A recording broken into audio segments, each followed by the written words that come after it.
नमस्कार, मैं रघुनाथ प्रसाद आज चर्चा कर रहा हूं 2 जनवरी 2024 को देश के बहुत बड़े हिस्से में हुए ट्रक ड्राइवर्स के स्ट्राइक की। यद्यपि उस स्ट्राइक के बाद भारत सरकार को परेशान होना पड़ा और जो गृह सचिव हैं श्री अजय भल्ला साहब, उन्होंने उस एसोसिएशन से बात की और फिर जो ट्रक ड्राइवरों की हड़ताल थी वो स्थगित हुई। लेकिन अभी हम देख रहे हैं कि जैसे बिहार और इसके साथ साथ अन्य राज्यों में भी चर्चा चल रही है और बिहार में शायद तिथि भी निर्धारित हो गई है फिर स्ट्राइक की। अब मुझे लगता है कि निश्चित तौर पर भारत सरकार को यह सोचना पड़ेगा कि जो 3 एक्ट अभी नए बनाए गए हैं, आईपीसी, सीआरपीसी और इंडियन एविडेंस एक्ट के बदले उसमें भारतीय न्याय संहिता जो आईपीसी के एवज में आई है वो विगत जो संसद का अधिवेशन था उसमें पारित कराए गए हैं। संयोग की बात है और यह कहिए कि दुर्भाग्य की बात है कि इतने तीनों महत्वपूर्ण एक्ट के पारित होने के समय ऑपोजिशन चूंकि हाउस में नहीं था कुछ कारणों से, चूंकि उसमें बहुत बड़ी संख्या लगभग 146 सांसद लोकसभा और राज्यसभा को मिलाकर निष्कासित कर दिए गए थे सदन से, जो भारतीय इतिहास में एक बहुत बड़ी घटना है कि इतनी बड़ी संख्या में शायद सदन से निलंबन की कार्रवाई आज तक नहीं हुई थी। यदि इन तीनों एक्ट्स के पारित कराने के समय वाद विवाद होते, ऑपोजिशन भी हाउस में होता, तो हो सकता था कि कुछ बातें ऐसी आती जिसमें सरकार संशोधन के लिए सोचने को बाध्य हो सकती थी, लेकिन ये अवसर नहीं मिला। अब चूंकि दूसरा कोई सेशन होना नहीं था, चूंकि लोकसभा चुनाव है सामने,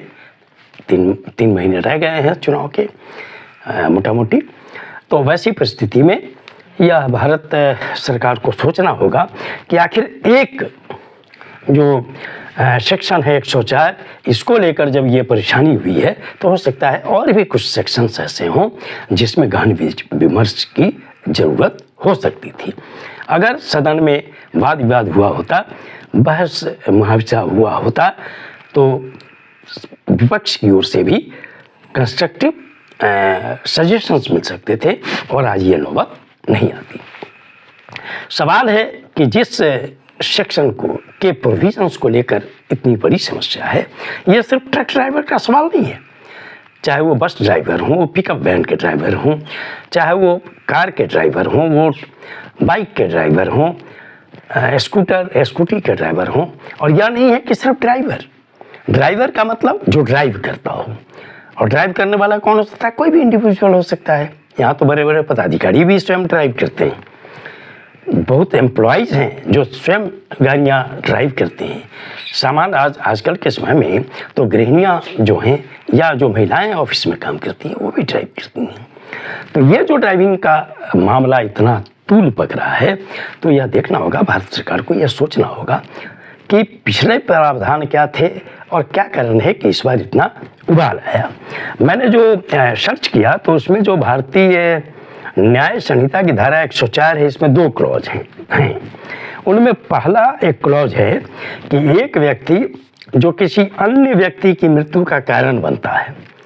जो कि लापरवाही या लापरवाही के माध्यम से लापरवाही से नहीं होता, उसे 7 साल तक कारावास और जुर्माना के लिए दंडित किया जाएगा। और दूसरा जो क्लॉज है इसमें है कि एक व्यक्ति जो किसी अन्य व्यक्ति की मृत्यु का कारण बनता है, जो लापरवाही से हत्या की श्रेणी में नहीं आता है और जो अपराध के स्थान को छोड़ देता है,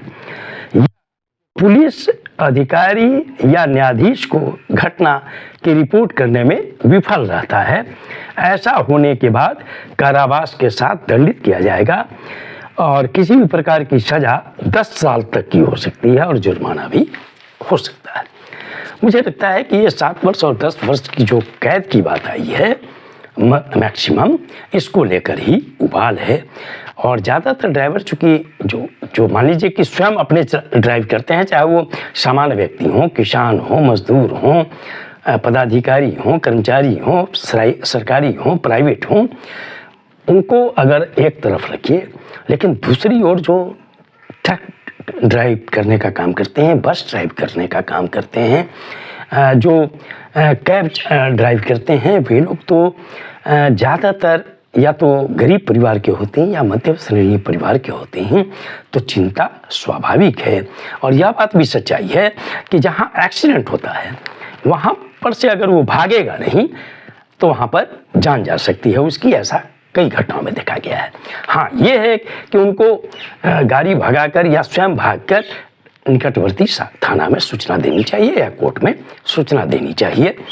और जो लोग उपस्थित हैं, अब तो ऐसी व्यवस्था हो रही है कि जो लोग उपस्थित हैं वो चूंकि वो भी भाग जाते हैं, लेकिन अब ये हो रहा है कि वो फंसेंगे नहीं केस में। अगर कोई दुर्घटना होती है तो जो भी लोग वहाँ पर पास कर रहे हैं उनका कर्तव्य बनता है कि वे थाने को सूचना दें या नज़दीकी जो भी चिकित्सा सुविधा दी जा सकती है वहाँ पर वो पहुँच जाएँ। तो ड्राइवरों की जो चिंता है ये वाजिब है और भारत सरकार को इसके निराकरण के लिए और जो लोगों में जो संशय है इसको दूर करने का प्रयास करना चाहिए, ताकि चूँकि ड्राइवर हमारे देश की अर्थव्यवस्था की एक बहुत इम्पोर्टेंट धुरी है और कानून में क्या हो सकता है इस पर विचार भारत सरकार को अविलंब करना चाहिए, ताकि इस समस्या का निराकरण हो जाए और आए दिन किसी भी ट्रक ड्राइवर को या बस ड्राइवर वगैरह को स्ट्राइक पर जाने की नौबत नहीं है किसी संगठन को। ये वीडियो आपको अच्छा लगा हो तो निश्चित तौर पर लाइक करें, शेयर करें। अब तक मेरे चैनल को आपने सब्सक्राइब नहीं किया तो सब्सक्राइब करें, बेल आइकन को टच करें ताकि मेरे हर आने वाले वीडियो का नोटिफिकेशन आपको तुरंत मिल जाए। आप सभी लोगों के लिए शुभकामनाएं। धन्यवाद। जय हिंद।